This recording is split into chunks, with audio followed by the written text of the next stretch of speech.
It's good to be with you all this morning. And thank you, Pastor Cheryl, for raising your voice. My goodness, I was able to hear you in the back. That's pretty cool. On this special Sunday, unlike any other Sunday. But that's not exactly true, is it, right? Here at Wellspring this Sunday does share some similarities, I think if we really look at it, with the very first Easter Sunday. The first one, and I'll start with the best one of all, and that's that just like that very first Easter Sunday, that first Resurrection Sunday, Jesus is risen. It's a similarity we have today, as well as that very first Easter Sunday. And the next similarity is maybe not as awesome, but it's still real, and that's that today, just like that very first Resurrection Sunday, you get to hear the good news preached from a woman. Yes, so biblical of us, right? I love this meme I saw the other day. It says, in the interest of biblical accuracy, all the preaching about the resurrection this Easter Sunday will be done by women. I was like, if only we were that biblical, it would be so cool. That's a similarity we have between the first Easter and today. And another similarity is that perhaps like those first disciples who woke up very early that first Easter morning, some of you here today have also been up for a while too. Especially if you went to the sunrise service with Pastor Yumiko. Shout out to Pastor Yumiko, who led a beautiful time of worship in the park. So if you're here and you've been up since very early, like those first disciples, we do have coffee and pastries outside. Feel free to go grab some. It's okay if you go out when I'm preaching. I won't take it personally. Just try to come back if you can and bring me a cup of coffee maybe. So this Sunday at Wellspring does share some similarities with that very first Easter Sunday. But as we know, there's also a lot of things that are quite different. We're actually very different in many ways. 2,000 years have passed since the events of that first Easter Sunday. We're not in the same shoes as the first disciples. There's huge historical and cultural differences to begin with. Instead of living in the first century in the Middle East, we now live in the 21st century here in the West. Most of us here today might not describe ourselves as living in land occupied by a foreign empire, whereas all of Jesus' disciples would have been very aware of the fact that they had foreign overlords on every corner that first Easter. And more than just historical or cultural differences, we also carry experiential differences. Unlike that first Easter Sunday, you and I have not had to live through the events of Good Friday, like those first disciples did. We gather on this side of the story with songs already in our mouths, whereas the women arrived at the tomb in silence and sorrow.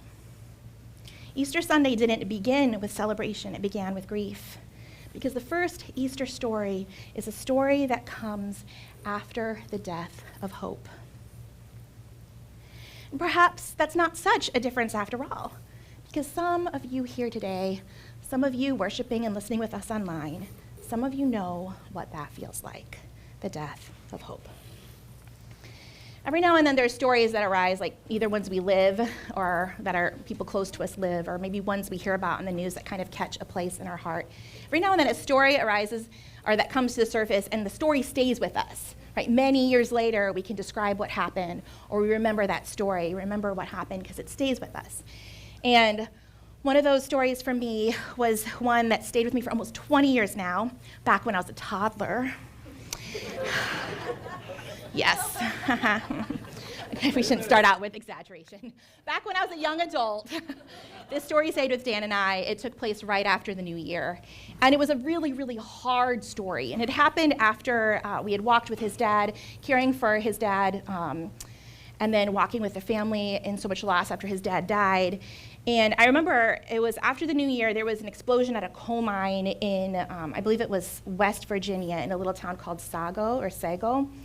And it was in a coal mine. This explosion happened and the roof of the mine collapsed. I think this is maybe when we did more mining. And this mine had so many record of violations for safety hazards. And it left not just like 1 or 2 men trapped, but a total of 13 men trapped. And they were there for hours that stretched into days.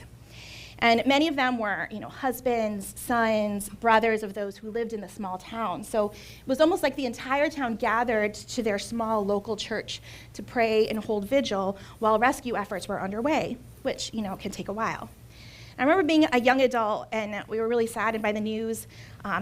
His family has sons and fathers there. Some people had the same people, and multiple people in their family that were down there.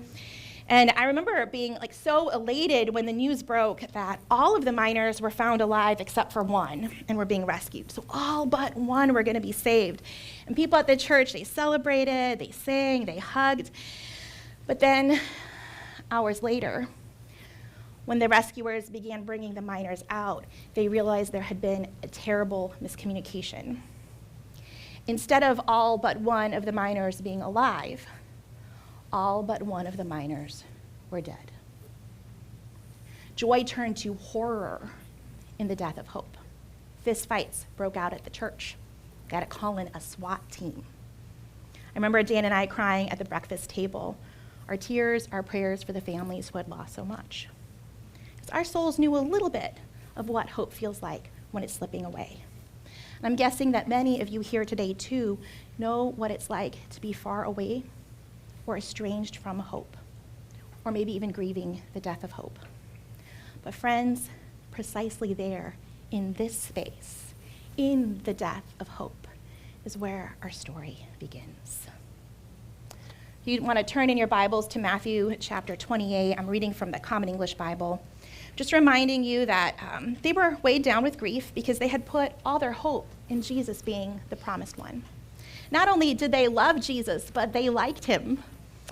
And they thought that he was the one who was going to save Israel from her enemies, forgive them their sins, free them from the Roman colonists, and inaugurate God's kingdom of love and peace centered in Jerusalem to pour out from there to every city on earth.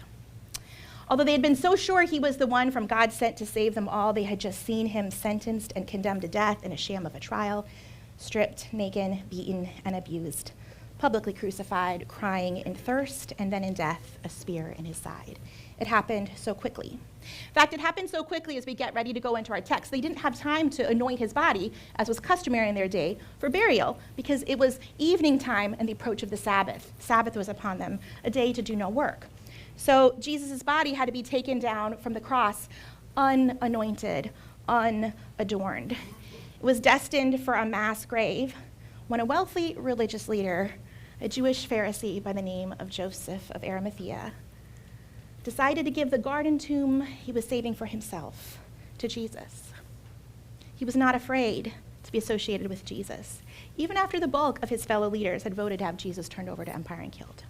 So Jesus' body is placed in the garden tomb. It's guarded by soldiers to prevent his body from being stolen, and that is where we find ourselves in the text. After the Sabbath, Matthew 28, verse 1, on dawn, on the first day of the week, Mary Magdalene and the other Mary came to look at the tomb. And look, there was a great earthquake, for an angel of the Lord came down from heaven. Coming to the stone, he rolled it away and sat on it. Now his face was like lightning and his clothes as white as snow. The guards were so terrified of him that they shook with fear and became like dead men. But the angel said to the women, they're still standing, "Don't be afraid." They're afraid, though. They're afraid. Did you see it? Brother Rico, I just had to slide that one in. We'll talk more about this text next week. That was just my little anticipation of it. The angel said to the women, "Don't be afraid. I know you were looking for Jesus who was crucified. He isn't here because he's been raised from the dead, just as he said. Come, see the place where they laid him. Now hurry, go and tell his disciples, he's been raised from the dead. He's going on ahead of you to Galilee. You will see him there. I've given the message to you." With great fear and excitement, they hurried away from the tomb and ran to tell his disciples. But Jesus met them and greeted them. They came and grabbed his feet and worshiped him. Then Jesus said to them, "Don't be afraid. Go and tell my brothers that I am going into Galilee. They will see me there."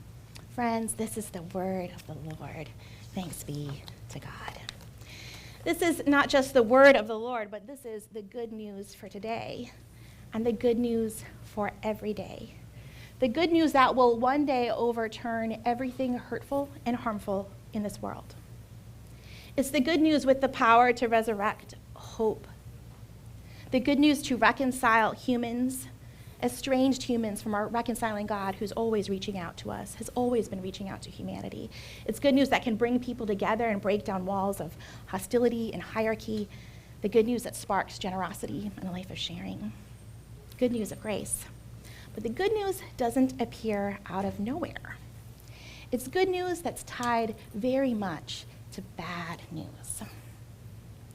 As Pastor Brad said last week, resurrection demands a grave. You can't have resurrection without death. You can't have an empty tomb without the cross. Now, if we were to zoom out for a second, a casual observer might know that the cross and the empty tomb are related consecutively. First one happened, then the other. And they're related causally. The crucifixion set things in motion, which led to the resurrection. But in our life with God, these 2 days, Good Friday and Easter Sunday, these are not steps on a timeline. When we view them as two separate things, first one, then the other, we tend to put the cross behind us as if it's something we get to move beyond. Like the cross is just the entrance point or the entrance price for the rest of the spiritual life. But friends, this doesn't fit with anything else written in the New Testament. Because throughout the New Testament, we see that Jesus' cross and Jesus' resurrection go together, hand in hand. The Apostle Paul was very particular that the early church doesn't forget this.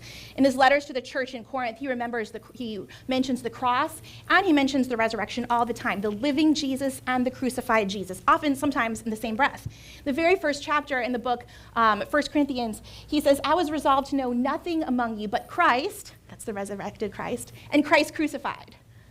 These two things held together. And then he goes on and he talks about how we are able to share communion in the living Christ through remembering Jesus' Last Supper and eating the bread and drinking the cup, participating in the living presence of Jesus with us, a great mystery, and remembering his death, proclaiming his death. The two things, the cross and the resurrection, are not meant to be separate. The living Christ and the crucified Christ, they're meant to go together. When I was a little kid, my mom was my very first teacher. I was homeschooled up until the 5th grade because we lived in a very remote part of the Philippines where there weren't a lot of schooling options. And I remember when I must have been about 4 years old because my younger sister wasn't born yet. And my mom was trying to teach me the alphabet and how to write letters and numbers. And I could recognize them, but I couldn't write them yet. I tried so hard, and I remember how hard it was to write. In particular, the number 8. Okay, right after this. Whenever I wrote it, this was not a picture of me writing the number 8, but it looked kind of like this, except messier. I would write the number 8 with 2 balls on top of each other, kind of like snowmans. First one, and then a totally separate thing, the second one. 1, and then 2. And that was the only way I could do it. I remember trying again and again. My mom was trying to get me to write, see, it looks like a snowman. But my mom, she was trying to get me to write the letter 8 the proper way, which is in one undivided line, moving down, crossing over, going up. My mom wanted me to write the letter 8 the right way. And it didn't work that day, and it took quite a while. I'm a little embarrassed to remember maybe what day or time it was when I could write the letter 8, but I do write it the right way now, most of the time. Now, why am I bringing this up? Well, in my mind, bear with me here, this is a little bit like the cross and the resurrection. As we mature in our faith, we realize we never move beyond one without going to the other and being brought again to the first, and so on and so forth, much like drawing the number 8, like my mom was trying to teach me. For us, the single line of divine love that draws the shape of salvation doesn't just curve upward, it descends first. Because before we speak of resurrection joy, we must first tell the truth about the cross and about the depths that God goes. Now, growing up Protestant in a Catholic country, the Philippines, I remember there were crosses everywhere, in the market, in the palenque, in people's offices, in churches and homes. And these crosses all had Jesus on them, whether it was a wooden cross or a plastic cross or a light-up cross. Those were kind of fun in the palenque, in the market, like these little glowing neon crosses with Jesus on them, maybe a brass cross. And I remember asking my family, why in our church, why was our cross empty? Because our cross didn't have Jesus on it. And I remember hearing the answer that, as Protestants, we prefer to celebrate the resurrection, as Jesus is not dead anymore. So why would we show a picture of the cross with Jesus on it? He's risen. And that sounds familiar, right? I mean, we are Protestants in here after all, at least mostly. And I remember sitting with that until I was working as a hospital chaplain. And I was having a conversation with a number of other chaplains in the room, and we're talking about different streams of the faith. And the supervisor I was working with, Father Mark, he was this wonderful Italian-American Jesuit priest. And we were talking about Protestant crosses versus Catholic or Anglican crosses, which can be either one. And Father Mark said this, and it will stay with me. He said, "Why show a cross without Jesus on it? Without Jesus, the cross is just an instrument of torture. But with Jesus on it, everything changes." Friends, the story of the resurrection doesn't erase the cross, but it reveals the cross and Jesus on it for what it truly is and who God truly is. If we're to zoom out for a minute, I want us to think about Jesus on the cross as a man. As a man sentenced to death unjustly, people are sentenced and condemned to death every day, some justly, some unjustly. Some by judges or juries, some by errors. Others by hunger, by the slow violence of extreme poverty, or the fast machinery of war. Some, like Jesus, are executed by the state. Others are left to die in systems and ways of being that find their lives disposable. Jesus was not crucified alone that Good Friday, but there were men on either side of him who were also condemned to death. And like them, Jesus is human, and they were human too, deserving of compassion and dignity, and Jesus treats even the insurrectionists, the criminals next to him, some might call them terrorists. He treats them with compassion and dignity. "Today you will be with me in paradise," Jesus says. Not just to the criminal next to him, but to all those the world tries to throw away who seek shelter in God. Now, unlike those crucified on either side of him, Jesus was innocent. Jesus on the cross is a travesty of justice. It's meant to silence and strike fear. Because in the first century Roman Empire, the cross of a person sentenced to death was omnidirectional. It led in one direction only, and that was to a silent grave. The process of crucifixion, aside from being torturous, was designed to kind of dehumanize, as the bodies hung there day after day, and the weight of your body crushed your ability to breathe. So it was execution as spectacle as terror. It was Romans' tool for non-citizens. It was what they used for outsiders, rebels, and nobodies. This was the cross of Jesus as a man. And the thing is, the cross of Jesus is also more than just a cross of a man condemned to die. It's even more than just the cross of a man who is innocent, who's condemned to die. The cross of Jesus is more than that, because Jesus is also God, which means the cross of Jesus is also the cross of God. With God on the cross, everything changes. If we think of the incarnation that we celebrate at Christmas, we think of the incarnation perhaps as the inbreaking, radical way of God revealing God's self to us. Let me see if I have here we go. Incarnation, we see this as the radical inbreaking of God into our world through Jesus. That's what we celebrate at Christmas. But in the crucifixion, this is when we remember the radical inbreaking of God to the depths of human misery. One of them, God incarnates God's self in the flesh. The other one, God incarnates and is made known to us in the depths of human pain, misery, and separation. There's this one theologian who's really deeply shaped how I see the cross, and his name is Jürgen Moltmann. He was, I'm probably saying his name wrong, sorry, Jürgen. He's in heaven now, so I don't think he'll mind. He's very kind. He was German, and he lived through the Second World War as a teenager. He was actually drafted into the Nazi army when he was 16 years old, and he surrendered to as the story goes, the first British officer he found. And as he was in the prisoner of war camp, he kind of slowly came to grips with what his country was doing. The British had put up pictures of the concentration camps that Nazi Germany was carrying out. And Jürgen Moltmann and his friends didn't believe that those were really happening. They just thought it was propaganda kind of put there to, bother them by the British. And it was one day that he realized that it was actually true, that he really began to wrestle with God more than ever.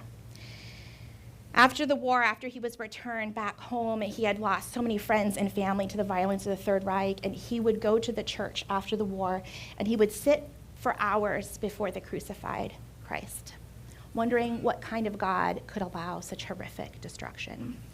And after years of praying before the cross, he came to the insight that God does enter into suffering humanity, and he wrote a book called The Crucified God about it. He says this: when the crucified Jesus is called the image of the invisible God, the meaning is that this is God, and God is like this. God is not greater than he is in this humiliation. God is not more glorious than he is in this self-surrender. God is not more powerful than he is in this helplessness. The nucleus of everything that Christian theology says about God is to be found in this Christ event, Moltmann says. And friends, this is why I think the New Testament authors called the cross a scandal. It wasn't because they had a beloved teacher who died a shameful death. It's because at the very heart of our Christian faith, we believe that on the cross, God identifies God's self with the sinner, not the saint, with the last, not the first, with the worst, the least, the outcast, the scapegoat, the victim and the sin that creates victims, with the oppressor and the oppressed. On the cross, God's own self identifies with the people who've been denied justice, with the tortured, the thirsty, those cast aside and crying out, my God, why have you forsaken me? On the cross, God identifies with every story where hope has died.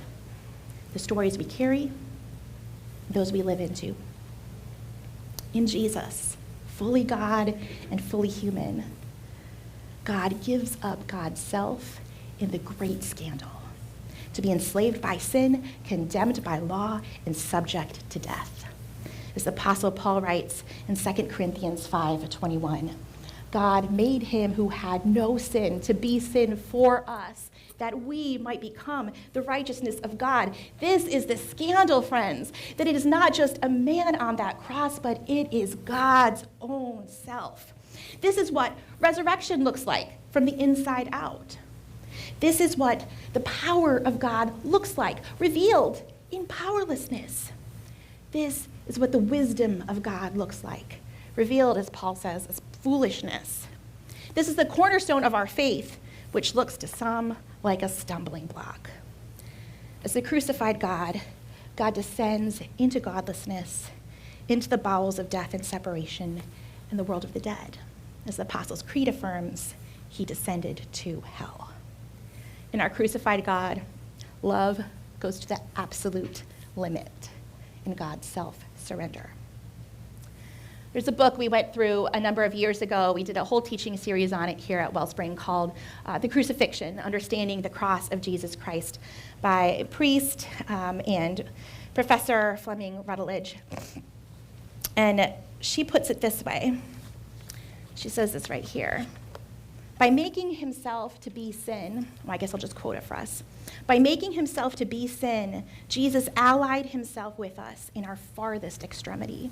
Thus, he entered our desperate condition. No wonder he cried out on the cross, my God, why hast thou forsaken me?" And this is where our story turns, at the place of forsakenness. Yesterday, I went to an event with Let Grace In, which is a local nonprofit started by a grieving mother a number of years ago, inspired by her son, Grayson, who had had a very rare form of brain cancer and who died pretty quickly after the onset of his disease. And in the time, their family hadn't been particularly connected with the faith community, particularly wouldn't describe themselves as very religious. But when Grayson was sick, they began to sense the presence of God, and Grayson began to talk about God. It led them to Christian community more than ever before. And after he died, she started this organization, Let Grace In, as a reminder of her son, Grayson, a reminder of how in our worst and in our most destitute, somehow that cracking open of our heart can also be a place where grace reaches us. I went to this event. I hadn't been to one before, even though Gabby and I are friends. We've done events together and I know her. But I haven't been to a grief event. And then I've been part of a grief club that Kimmy started a couple months ago, and we've been going through this book, Welcome to the Grief Club. It's a great book. And it kind of made me brave enough to say, maybe I will go to one of these events where everyone there is a grieving parent. And when I went yesterday, we all sat in kind of like a circle, and we worked with clay. We each had a pound of clay. Maybe if we can show that picture. And each one of us worked with it and shaped it, molded it. This is from the event last year because I didn't get pictures of yesterday, so I'm not in it. But I promise I was there. And as we did, I thought about our God, who descended to the very depths, who's with us in the pain. One of the parents who shared, I'm going to remember what they shared for a while. They talked about how when their child first died, nothing helped. They found comfort in nothing. They were just wrestling and fighting all the time with doctors, with the diagnosis, with other people, with family members. And after their child's passing, they began to find comfort in the image of Jesus on the cross and of Mary, his mother, looking at him. This resonated with me because after the death of our son, 15 years ago this November, also of a very rare cancer that the onset came on very quickly. What brought me hope was a cross I bought in the Philippines. Maybe my mom bought it for me, I can't remember. Thanks, Mom. Of Jesus on the cross, he's on it. And of Mary, a figure looking up. Somehow, the line of salvation that draws us to hope descends first. And it's in the descent that sometimes we can see most clearly the power, the wisdom, the love, the reach of God, who becomes sin for us. So our story turns because God does not stop at the cross. Jesus' descent, if we want to think of that figure 8, his descent to the lowest place is tied to his ascent to the highest, which follows the long line of salvation. Right? The angel alludes to this. When the women go to the tomb, the angel says, you're looking for Jesus who was crucified, right? There's the descent. He is not here because he's risen. There is the ascent moving us up. So our story turns, friends, as resurrection breaks into our world, which is God's yes to the cross. Resurrection is God's way of validating the way of the cross, which says, this is who I am, and because of that, all things can be made new. Because I have gone to the furthest place, I have undone all the powers that kept you captive. Because I've been to hell and back, you can be raised with me. Resurrection doesn't reverse the cross, but it reveals what was happening within it as God was crucified. Because in the silence of the tomb, something was happening. Something new was beginning. It looked as though the powers of violence and religion and sin and religiosity and fear, it looked like those powers had spoken the last word, but from the inside out, in God's descent to the lowest place, God was undoing the powers from the inside out. Not by overpowering them, not by matching violence with violence, but by absorbing the weight of it, by exhausting it, by exposing its emptiness, overpowering the powers not with weapons, but with God's self-giving love. Friends, one of the good news of Easter is that the powers have been undone, and they hold no final claim on you, no final claim in this world.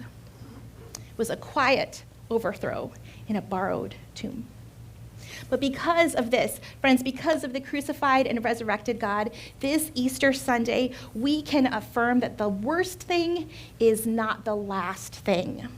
That God gets the final word, because the God who went in the grave came out with wounds that heal, with love that goes the distance, and a life that cannot die. I'll go ahead of you, the risen Jesus says. Go tell my brothers. Friends, this Easter Sunday is more than just a memorial or anniversary. Sometimes when we go to a memorial or we celebrate an anniversary, we're remembering something that happened a long time ago, and we're either, remembering it with sadness or we're remembering it with celebration.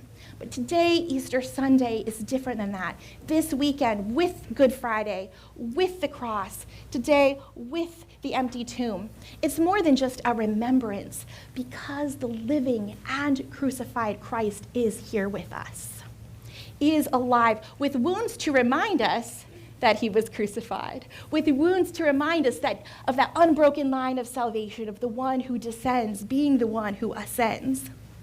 That living God is here today. And you and I are invited to be part of the living story of our crucified and resurrected God.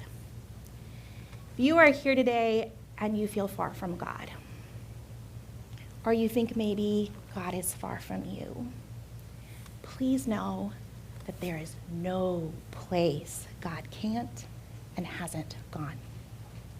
Know that there's no condemnation that's too far out there.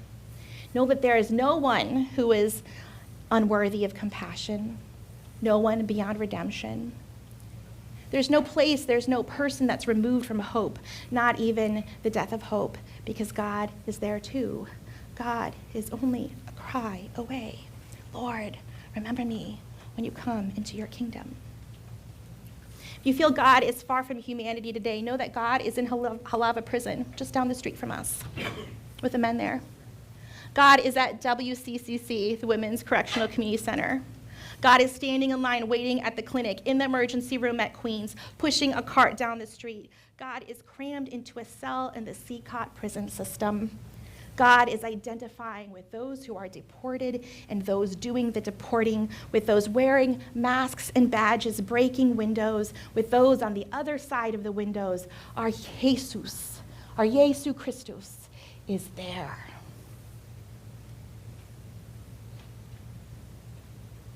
Whenever we place other people far away from us, when we treat others with contempt or objectification or lies, we are separating ourselves from the God who draws near to them, to the outcast. We don't want to find ourselves on the wrong side of the tomb today. Instead, know that as God identifies with the one who is far away, that's you and me too, in all the ways we fall short. God is near to you and near to me, to every sparrow that falls.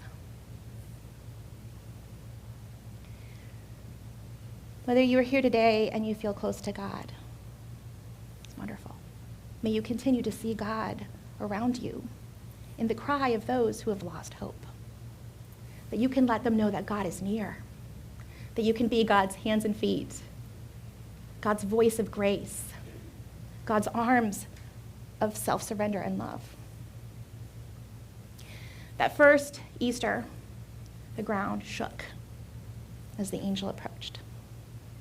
And I believe that this is not just something literal that happened as the ground did shake. I'm sure it did. And those big tombstone, they had to roll away.